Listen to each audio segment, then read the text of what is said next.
We're on the record.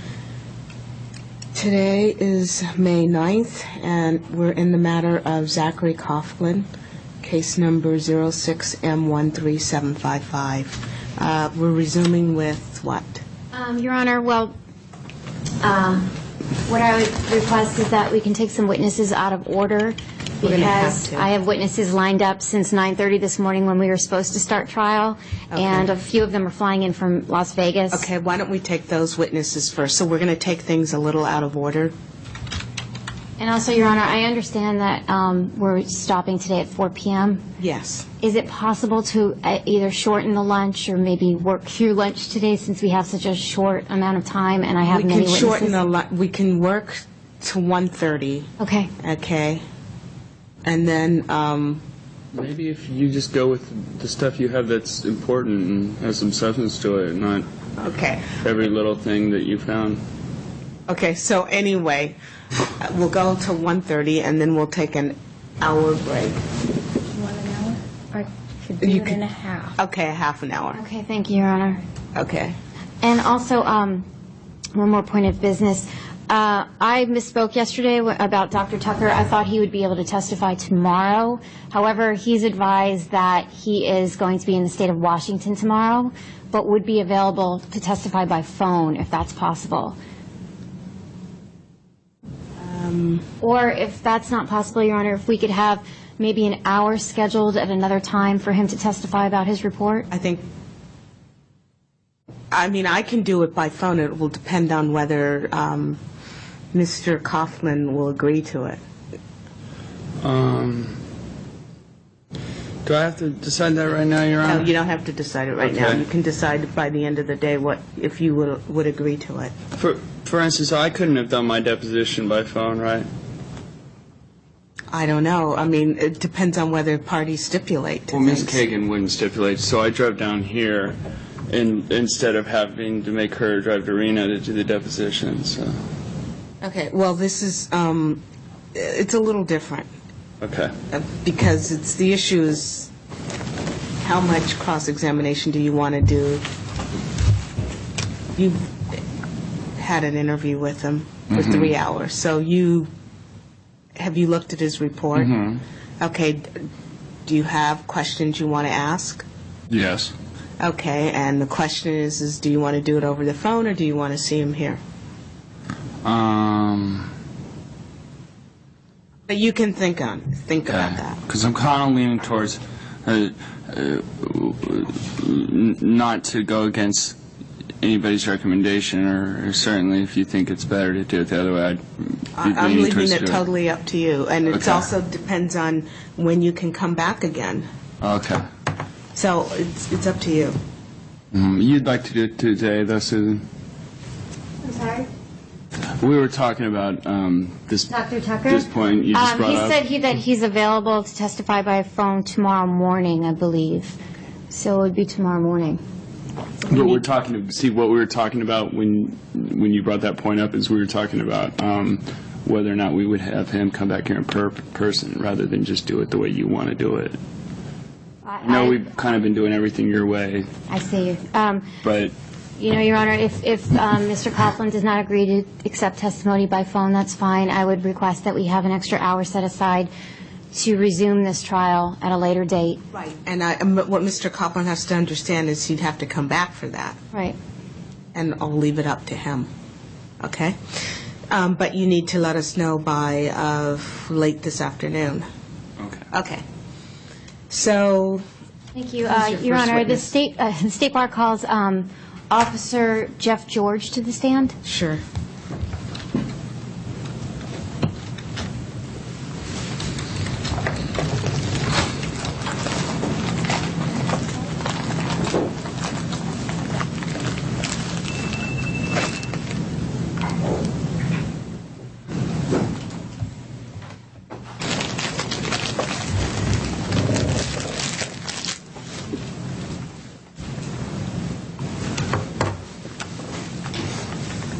Morning.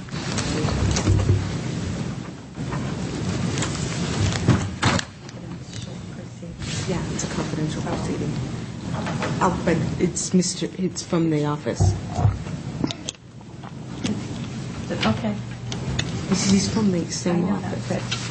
but not everybody knows that. Okay. Okay, well, this is a confidential proceeding, and the person sitting back there is someone from the State Bar, so I just want you to know that. Okay? That person. Yes. And can we discuss why they're back there?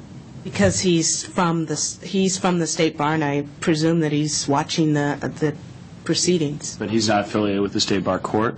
No, he's not affiliated with the State Bar Court. He's from the State Bar's office, Okay. the Office of Trial Counsel. Okay. Okay, so what I'm saying is that he can sit in the hearing. Even though it's confidential? Yes, because he's from that. Is he working on this case, or No, he's not working on this case. can I ask why he's here then? It doesn't matter why he's here. He works in the State Bar. Okay? Okay. So anybody who works at the State Bar could Anyone come? who works in the Chief Trial Counsel's office Okay. can sit in. Okay. Other witnesses can't, All right. or other people from the public. It's not open to the public. Okay. Okay. Would you raise your right hand? Do you solemnly state under penalty of perjury that the evidence that you shall give in this matter shall be the truth, the whole truth, and nothing but the truth? I do. Please be seated and state and spell your first and last name for the record. Yes, I'm Officer Jeff George, Jeff George. Thank you. Good morning, Officer George. Morning. Can you please state your current employment? I am currently employed by the state of California, specifically the California Highway Patrol, and I'm assigned to the North Sacramento area office. How long have you been in that position? I've been employed by the Highway Patrol for 16 and a half years, and I've been assigned to the North Sacramento station for 11 years. And as part of your job, do you make arrests? I do. And have you ever made any arrests for DUIs? I have. How many arrests for DUIs have you made, Officer George? I've personally made about 3,000 DUI arrests over my career and assisted in maybe 4,000 additional. And before you made those arrests, did you have any training in DUI arrests? I do. And what kind of training did you have? I was originally received my training, which was 52 hours in DUI training while in the CHP Academy in 1990. Do you have any additional training to that? I do. And what is that? I was certified as a drug recognition evaluator in 1998. That course consisted of 80 hours of classroom and 40 hours of field certifications where I did hands-on, basically put my classroom skills to use, did hands-on evaluations of persons that were under the influence of various types of drugs. And what exactly were you taught? Basically, there's a 13-step process to go through, evaluation process. We were taught the 13, each of the 13 steps. We were taught what drugs have what symptoms, what symptomology to look for, and how to administer a given set of tests that check for those various symptoms.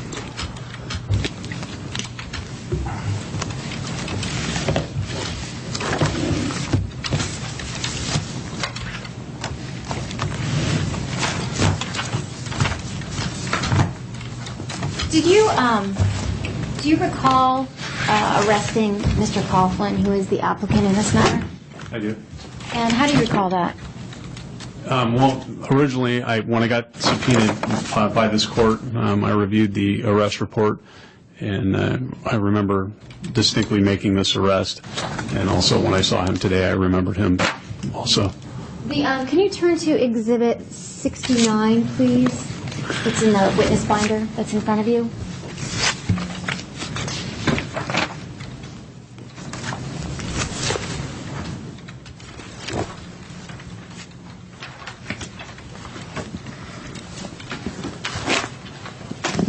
Okay. Now, do you recognize Exhibit 69? Yes, the first page of the exhibit, marked number 69, is the arrest report, commonly referred to as the booking sheet for the Sacramento County Jail. The next page would be the probable cause declaration, which is also a Sacramento County Main Jail form. Your Honor, can I make an objection? Sure. But it has to be a legal objection. Okay. Okay? My objection would be relevancy, and specifically pointing to, in the application for admission to the State Bar, it deals with convictions. And we're talking about an arrest right here. And as I understand this application, arrests don't even need to be reported, right? If you had a conviction, you report the conviction and that's it. And so I don't understand the relevancy, and I don't understand the basis. I'm going to overrule the objection because it goes to, once it's reported, it goes to the issue of whether you were candid. Okay, so reporting something that didn't even need to be reported, does that show candor? Reporting something that might show candor depends on what you say about what you reported, which is, I'm assuming at this point it might be the State Bar is presenting evidence that what you reported wasn't candid. Okay, so would one be better off not reporting this arrest at all? That's not an objection, so I'm going to overrule the Okay. objection, okay? Okay, I'm sorry, Officer George. Can you continue with page 3 of Exhibit 69? Page 3 would be referred to as a CHP 202, which is driving under the influence arrest investigation report. This is a 4-page document that was prepared by me on January 23rd of 2003. And was the arrest on January 23rd, 2003? It was. And did you prepare Exhibit 69, pages 1 through 9? Yes. There are actually two separate reports. Pages 1 through 4 would be the driving under the influence arrest report. Then there's a supplemental report, which is a 202 DRE. That's a CHP form. It's a drug recognition evaluation. It's a supplemental to the arrest report, and that report is also 4 pages. And you wrote both of these reports? I did. Okay. Did you have a chance to review these? Well, first of all, Your Honor,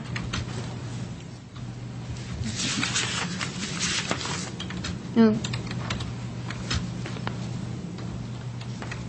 My understanding, just so I can clear up matters, that this is arrest that led to the conviction of the record. Correct, Your So Honor. it is a conviction, so that's another reason why your objection would be overruled.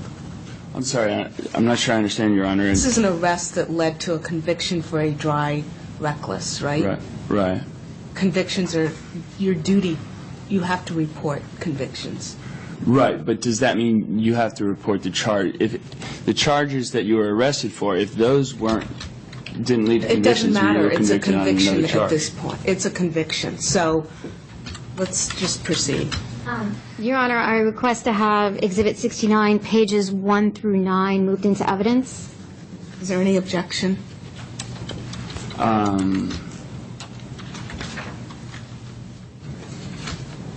Yes, I would object on preserving an objection on that, on the grounds that I don't believe this is something that can be admitted given the It's the application. objection, the legal objection. Foundation, relevancy,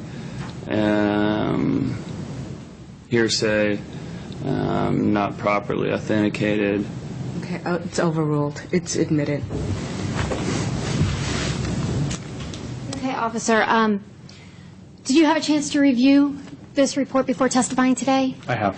And is it your opinion that the statements made in your report are accurate or an accurate representation of what happened during the arrest of Mr. Coughlin? They are.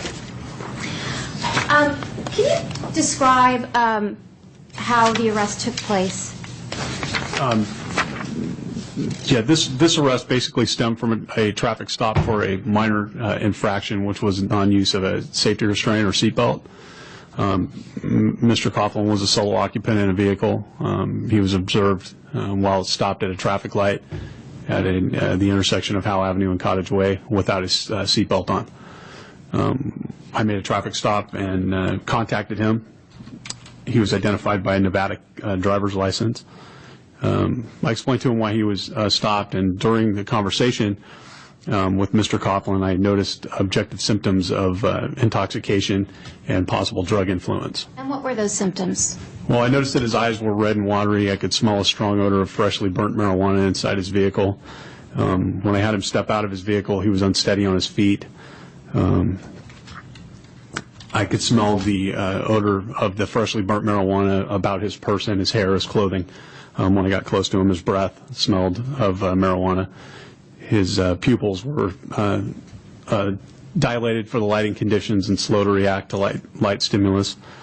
And the totality of all of that, based on my training and experience, I felt that I needed to proceed further and investigate. And what happened once you decided that? He was eventually given some field sobriety tests, which he was unable to perform, as demonstrated or explained, and he was arrested for driving under the influence. What did you believe Mr. Coughlin to be under the influence at the time that you made the arrest? My initial suspicion was cannabis or marijuana. He was transported after being arrested down to the Sacramento County Jail, where a drug recognition evaluation was conducted in a controlled environment. At the completion of that, I confirmed my suspicion that he was under the influence of marijuana. When you said you performed field sobriety tests, or you asked Mr. Coughlin to perform those tests? I did. What test did you ask him to perform? A Romberg test. And can you explain what that is? Basically, Mr. Coughlin was asked to stand with his feet together, heels and toes touching, his arms down at his sides, to tip his head back, and to estimate 30 seconds. And was he able to do that? Well, initially he did tip his head back. He did keep his arms down at his sides. He swayed with a variance of about 3 inches, and during the 30 seconds he slowly lowered his head instead of keeping his head back. So would you say that he passed that test or failed that test? Well, they're not really pass or fail. They're designed to check for divided attention impairment. I would say that he did not perform that test sufficiently. And what other tests did you ask Mr. Coughlin to perform? A standing on 1 foot test. That test consists of having Mr. Coughlin from the position that he was previously in with his feet together, heels and toes touching, raise 1 foot approximately 6 inches from the ground, keeping his toe pointed forward, arms down at his sides. He was instructed to look at his foot and count aloud from 1,001 to 1,030. And was he able to perform that? Not sufficiently, no. Okay. Were there any other tests that were that you asked him to perform? Yes, he was given a finger count test. Okay. And that test consists of having one hand, holding one hand up, palm open, using the thumb as a pointer, touching it to the tips of the fingers, starting with the pinky and counting each finger aloud, with thumb to pinky being 1, the next finger being 2, 3, 4, and then open hand is 5. Then in a reverse order, open hand again is 5, 4, 3, 2, and 1. And was he able to perform that test? He did perform the test, but not sufficiently. He counted from 1 to 5 in both directions. Okay. Were there any other tests that he was asked to At that perform? point, no. Okay. And you stated that there was another point where he was actually taken somewhere and given different testing? Yes, he was taken down to the Sacramento County Main Jail, where he was given some additional tests as part of the procedure for the drug recognition evaluation. And who gave him those tests? I did. And what tests were those? Objection. Objection. Well, I don't see in the report where some of this is, that this... That's not an objection. What you need to do is cross-examine if you have problems with it. Okay. It's overruled. Officer, what tests were given at that later time? Again, he was given a Romberg test. He was given a walking heel-to-toe test, a standing on 1 foot, and a finger-to-nose test. And how did he perform those tests, in your opinion? He did not perform them as demonstrated or explained again. In your opinion, have you made arrests before for driving under the influence of marijuana? I have. And is there anything specific that you look for with respect to driving under the influence of marijuana? Well, marijuana influence are certain physical indicators One would be the dilated pupils, slow to respond to light stimulus. An increased marijuana influence can result in an increased heart rate, an increased blood pressure, body temperature could be increased. There's a test that we do as part of the eye evaluation. It's called a lack of convergence. When one smokes marijuana, you will tend to see that lack of convergence, meaning that their eyes won't cross. One eye will generally kick out, and that was present in this case.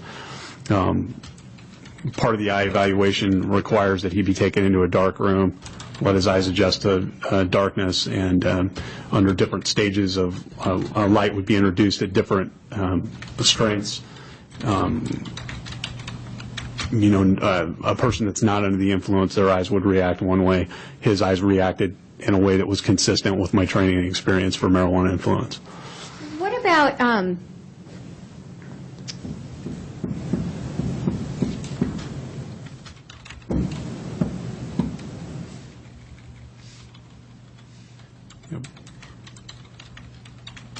If I can, go ahead. if I can backtrack a little bit, another thing that we check would be we look in someone's mouth, have them pull their lower lip down to look for debris in their gums or teeth, have them stick out their tongue, look for indications of what I would consider recent marijuana use, and that would be indicated by the green that's in the marijuana comes out and stains the tongue when people smoke it. So we check the tongue, and in this case, his tongue was coated with a green pasty film. Okay. Can you estimate, based on your experience, whether Mr. Coughlin had ingested marijuana within the past 24 hours? Again, based on my training and what I've been trained to look for, marijuana impairment is generally up to 4 hours. Beyond that, you wouldn't necessarily see the indicators that he displayed to me. So if I had to put a time estimate on it, I would say for sure within 24 hours, and more than likely within 4 hours at the time of the arrest. In your experience, are you aware of any instances where somebody would maybe have smoked marijuana in the weeks preceding an arrest and still show signs that you were talking about that Mr. Coughlin exhibited? No. Let's say a daily user for marijuana. Again, the signs of impairment are only going to last about 4 hours from the time he used. So if he had smoked a week, prior, he may come back positive for THC or marijuana in his chemical test, but he would show no signs of impairment. And in your opinion, was Mr. Coughlin showing signs of impairment at the time that you arrested him on January 23rd, 2003? Most definitely. I have no further questions, Your Honor. Cross-examination. Yes, Your Honor. Hello, Officer George. How are you? I'm very well, thank you. How are you? Fine, thanks. Officer George, I'd like to ask you a few initial questions. I assume you graduated from high school? I did. Okay. Can you tell me what your GPA was in high school? Objection, relevancy, and beyond the scope of direct. Your Honor, I think it goes to, no? Okay. No. All right. Did you go to college, Officer George? I attended some college. Did you graduate from college? I did not. Can you describe what and how much college and what sort of classes you took? Objection, relevancy. He's an expert, right? He's a drug recognition expert who got out of high school. So. I'm going to sustain the objection. Okay. So we can't go into this expert's.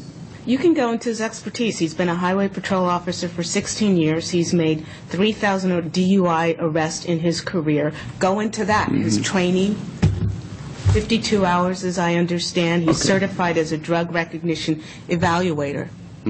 Okay? Okay. You can go into those. But we can't go into whether he took science courses or anything like that. Into some. What we need to do is go into his community training college as a person who has made 3,000 arrests. Yes, Your Honor. Okay. Officer George, you've made 3,000 arrests and assisted in some 4,000 others. Where would that fall? Where would that compare to your peers? Say someone who, you've been a highway patrol officer for 11 years, you say? 16. 16. 16? Okay. Where does that fall? Are you like Hall of Fame, or are you like... Objection, relevancy. Sustained. Your Honor. And also, your tone needs to be different. Yes, Your Honor. Your Honor, what if one officer had made 20,000 arrests and one had made 500? You're not to ask the court questions. You're supposed to proceed as an attorney. I'm arguing my objection. Okay. And what I'm saying is the objection should be a legal objection, not a speaking objection. Okay, and her objection was relevancy, and I'm explaining why it should not be. And I have sustained. sustained it, so you need to Okay. ask the next question. So I don't get an opportunity to... You need to ask the next question. Let's Okay. ask the next question. Okay. So is that a high number of arrests for DUI? Where do you compare to your peers? Objection, relevancy, asked, and this was already ruled on, Your Honor. Your question is 3,000 arrests, right?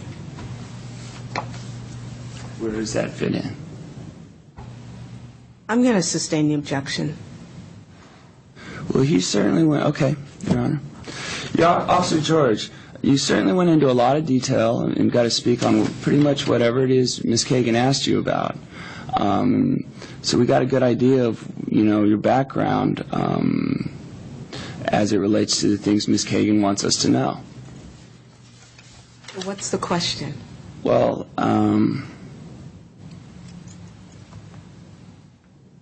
let's go to the arrest. Do you recall pulling me over for having my seatbelt off?